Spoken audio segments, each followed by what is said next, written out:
Hello everybody, this is Fun Police, and today I am bringing you some exciting new guides on two new factions that have just been added to Fire and Maneuver.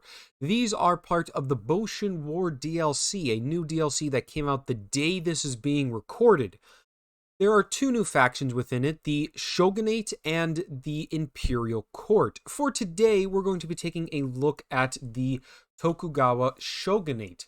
However, I also do plan on covering the Imperial Court in a video coming shortly. So, in case you want to see that, make sure to like and subscribe, as you don't want to miss out on that.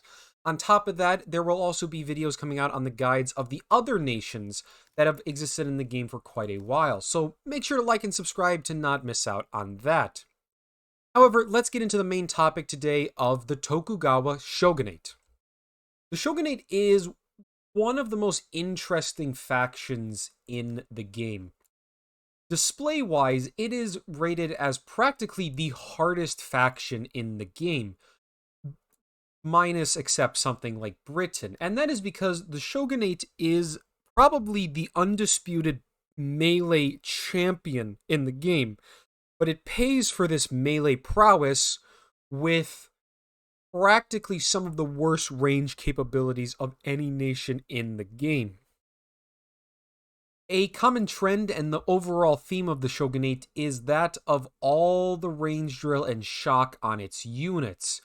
It has more melee drill than pretty much any other nation. It has so much melee drill, all of its artillery pieces have melee drill.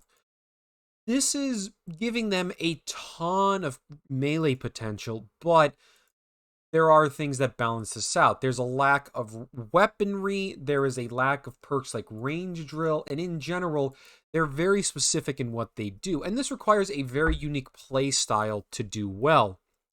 It's a tough faction to play and is something that requires a good understanding on how to make it work in order to be effective with it. But let's go ahead and jump into the early period where we'll break down the units quickly and also talk about some builds that you can try out. In the early period, the Shogunate is quite unique in that it has pretty much the worst range capability of any nation in the game. It has 0 range drill and only 2 rifles able to be equipped to its infantry, making it very weak in range. However, as stated, it has melee drill or shock on pretty much every unit. In fact, there are only 2 units in the entire roster that don't either have melee drill or shock. On top of that, a lot of their units are small in size, sitting at only 4 health and often low on cohesion. This helps to drag their price down. And another way that the Shogunate saves cost is polearms, a unique unit weapon to them that makes a unit melee only, but also does save essentially 20 points on the units. As you can see, these levies are only 25, which is extremely cheap. But let's talk about the units themselves now, starting with the levies. The levies are essentially the cheapest melee drill in the game and are there to pretty much back up other units that you throw into melee.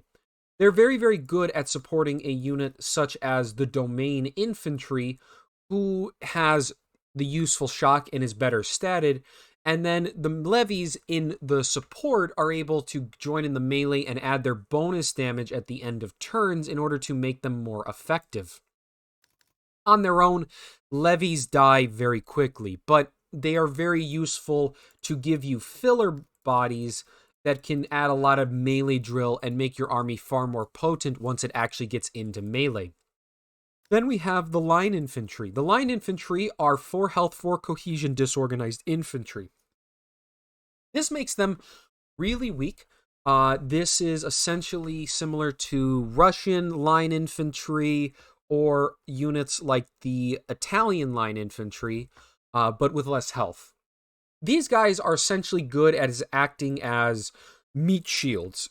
Their low cost helps to make it so your other melee units can get close and then commit to the melee before they actually, before they get shot up. These guys are there to absorb hits, although they can also be cheap units to put rifles on if you're feeling like you need some ranged firepower, but there are other units you can do it on as well. Then you have Domain Infantry, a well-rounded infantry, 4 health and 4 cohesion and shock. They're the only shock infantry within the roster, and as such, they remain useful as the initial unit to commit into melees. Combine that with no negative perks, and Domain Infantry can be quite effective as either a bit of a line infantry or as, again, kind of the unit to first send into a melee, followed up by melee drill other units. Then you have the Shinsengumi. The Shinsengumi are 4 health, 4 cohesion with melee drill and efficiency. This is probably the strongest infantry unit in the early period for the Shogunate. Efficiency is very, very useful. They're decently statted with 4 cohesion, they have no negative perks, and they have melee drill, making them pretty solid line units. These are probably some of the best units to put rifles on for this faction, because efficiency is just extremely rare, and they have it. Although they only have a limit of 2, meaning you can't take many of them, they probably will form the foundation for a lot of Shogunate builds. You then have the Aizu infantry. The Aizu are 6 health, 4 cohesion, melee drill infantry. They are your most basic line unit, and they do that job relatively well. Being the only 6 health infantry available to the Shogunate, they serve a nice purpose of being the most bulky unit either in a melee or when fighting at range. If you're not using the Shinsengumi with rifles, these guys can serve a decent job as well, acting as essentially line infantry that you can shoot with. But they also are probably the most durable unit you can send into a melee, which does give them perks over many of the other units that often break quicker. And then the final unit are guerrillas. These are light infantry with disorganized, skirmishing, and rugged, and then they have 4 health and 3 cohesion. Overall, these guys are mainly the rugged unit if you feel the need to have rugged. They are modestly statted. 3 cohesion is just enough that they're not going to die at the first stiff breeze or the first volley that shoots them, but they're also not exactly great either. However, as the only rugged option, if you need to perform some flanking maneuvers, fight in a forest or something like that, these are your go-to units. Moving on to cavalry, your cavalry is pretty basic. You have 3 primary things. You have domain cavalry, 4 health, 3 cohesion, shock, disorganized. This makes them extremely cheap but effective shock units, essentially serving as a different take on the domain infantry. They are, again, they are squishier than something like the domain infantry, but they retain higher mobility. They can be a great unit to also get into the melee first by charging into something and buying time for the rest of your army to close in, although you could also do that with the line cavalry. The same stats, disorganized, but instead of shock, they have melee drill. These guys are essentially the same thing, but have slightly different roles. The line cavalry is useful for being a little more durable getting into a melee because it takes less damage from the charge. On top of that, it is also a bit more useful when you commit it into an ongoing melee, since that melee drill will tick more and more and make the line cavalry a bit more effective. And then the final unit is the singular heavy cavalry this faction has, the Mounted Samurai. 6 health, 5 cohesion, shock, and melee drill. Quite an expensive unit, the most expensive of the entire faction, but shock and melee drill on a 6-5 cavalry, really, really good. Put these guys in echelon and they'll be able to pretty much charge into anything and deal a ton of damage. This is probably your most potent engager and is able to really get into that melee and deal a ton of damage once it is in one, making them pretty high value for a faction that is otherwise very spammy. Their artillery is quite a unique bunch. They all have range drill, as said. However, many of them are also bogged down with cumbersome, making them slow to set up. However, they are pretty much the only options you have if you're looking to actually have stuff to shoot with, and that makes them important to take. Starting off, wooden cannons are essentially the cheapest artillery that you can really get, and then they have range drill on them. With only 3 range, low health, low cohesion, cumbersome, disorganized, and breakable, these are the most bootleg artillery pieces you can get, but they only cost 95 points, cheaper than most infantry. And this makes them overall pretty solid in terms of giving you cheap ranged capabilities, and the suppression can be very useful. You do only get a limit of 2 though, so you can't spam them. Then you have 6-pound field artillery. This is pretty much your basic artillery piece. They have lower health, but they have their regular range, and that they're essentially just your basic 3-range artillery piece. There's honestly not a lot to say. These 3-range artillery are not the greatest thing out there due to their low firepower, but they do have a bit of a benefit in that they are more durable than the wooden cannons, if that matters. So if you're looking for an artillery that isn't going to break as quickly, that can be an option. You also have the horse-drawn variant. I would say probably one of the better artillery pieces for the Shogunate. The extra mobility is really nice on horse artillery, and even though it's starting to get expensive, compared to the 6-pound, I generally say the horse is better because of that mobility. And then finally, the 8-pound field artillery, your 4-range artillery piece. It's your longest range artillery piece, and it serves that role decently well. Good for supporting your units. Of a notable thing, Shogunate does not have a howitzer in its artillery, meaning no indirect fire, which is a bit of a downside, as it means that they need direct sight with your cumbersome artillery to actually shoot, which can be a bit difficult to utilize. In terms of builds, you're going to have a lot of options because the Shogunate is going to have a ton of units. So there's actually a fair bit of customization depending on what you feel like utilizing. Some basic ideas would be essentially to do something similar to this. And this build focuses very much on sort of a more quality-based Shogunate, utilizing Aizu and Shinsengumi as your ranged capable units, and then a combo of double domain infantry alongside 2 levies and some powerful cavalry as your sort of melee contingent. And then you can send in your Aizu and Shinsengumi to melee as well. This is probably the most quality you could pretty much get in the Shogunate, which is saying something when your army is made up of practically 12 units. So this is one option. Another option could be to lean a little less into quality, instead going for a more quantity build, although still incorporating some higher value units.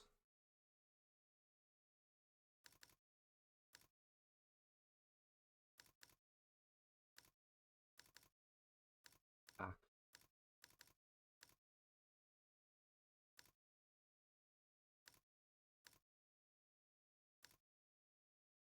Well, this is an example of something you could do, but essentially this is a different take on a build like that, trading out some of the Aizu infantry in favor of several line infantry in order to maximize your numbers, giving you cheap meat shields to get your melee into melee.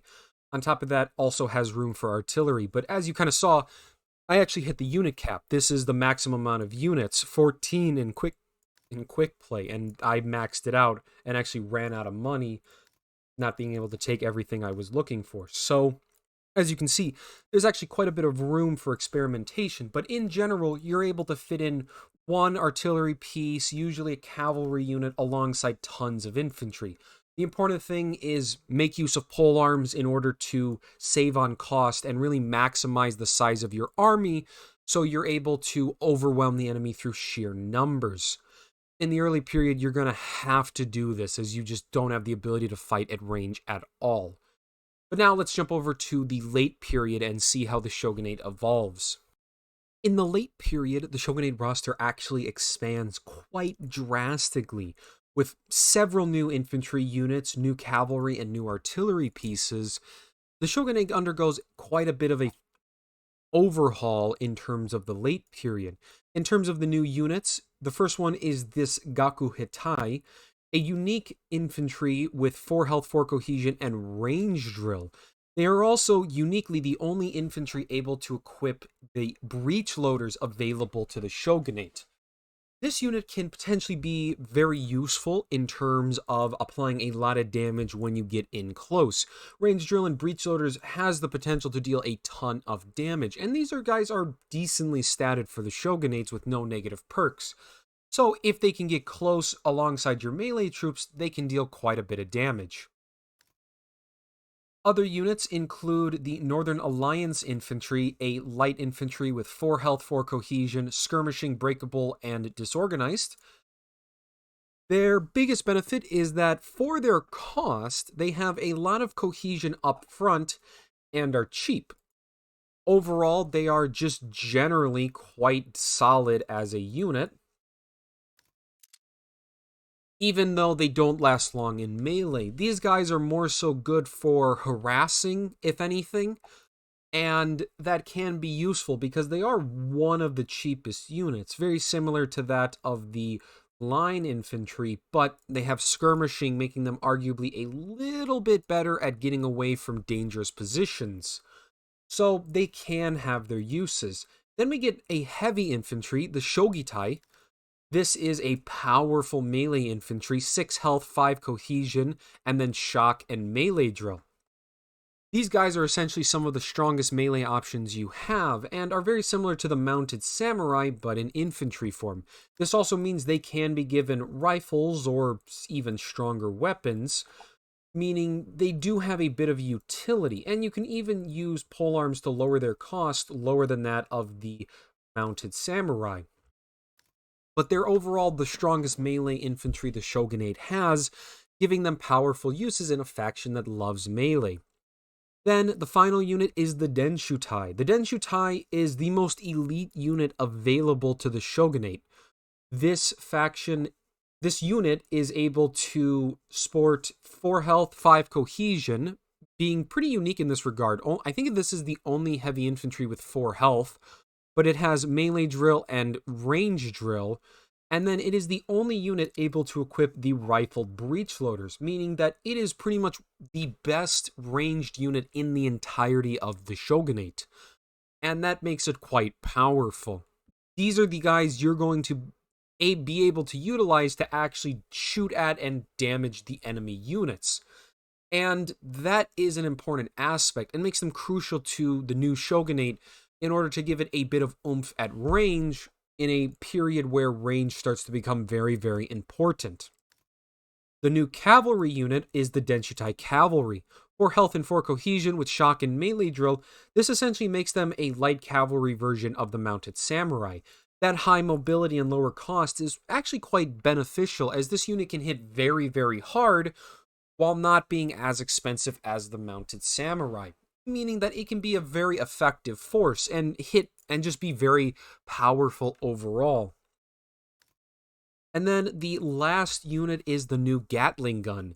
The new Gatling gun is the only artillery piece without cumbersome on it, as it is a rapid fire gun that all don't have it. It still sports melee drill, which actually matters more so with a gun like this because it has such a short range. However, it does have breech loading and anti-personnel, good for suppression. It can deal good damage, especially if the fighting draws close. This thing can deal horrific amounts of damage. But it is overall a nice artillery piece to add to the Shogunate's roster.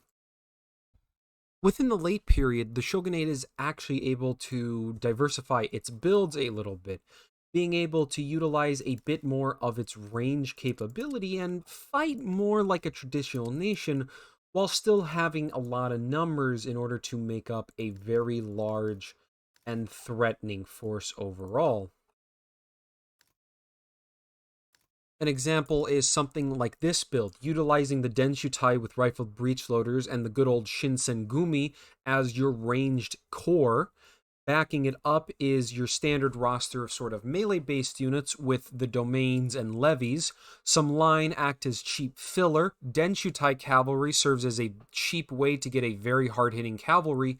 and then we round it out with an artillery piece of 4 range in order to give us further range capabilities. This is deviating away quite a bit from the Shogunate's standard procedure, focusing a bit more on its range capabilities while being very threatening in melee still. You could almost say it operates in a similar manner to something like the Austrians, kind of combining some more powerful ranged options with a lot of cheap spammable melee. And in that regard, it can be quite effective. However, you're also able to utilize some different builds as well. Another option is to lean very hard into the melee theme, limiting yourself on that and generally being just a very up close and personal faction.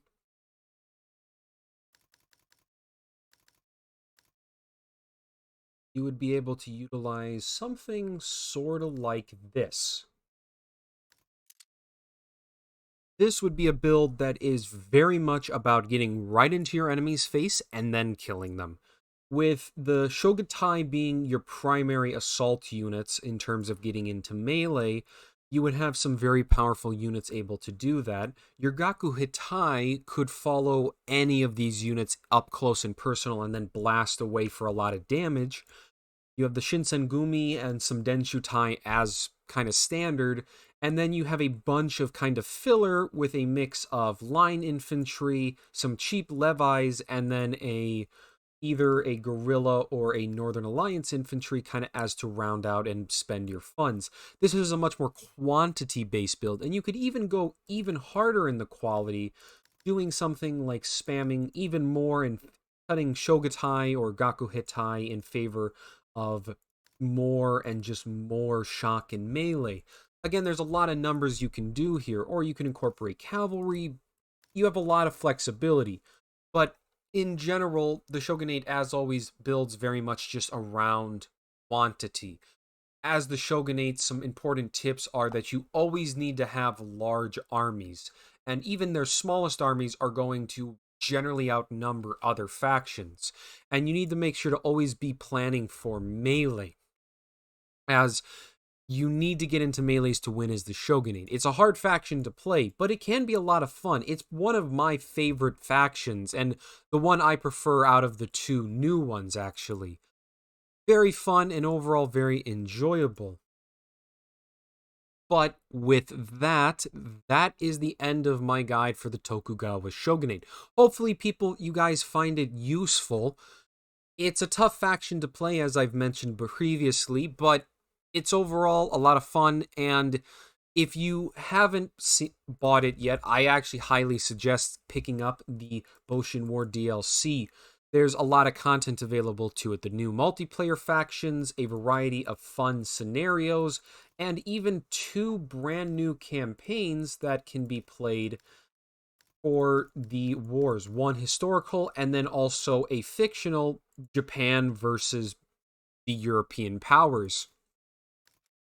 It's a lot of fun, and it would definitely be nice to support the game by purchasing it. In fact, it's even on sale if you're watching this just as this video goes live, so you can get it for a little bit of a discount.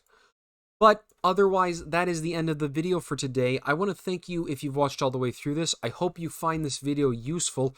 Like and subscribe so you don't miss out on the Imperial Court guide that is going to be coming out shortly. And you also don't want to miss out any other guides that I make for the other factions. But otherwise, again, thanks so much for watching, and I hope you have a good day.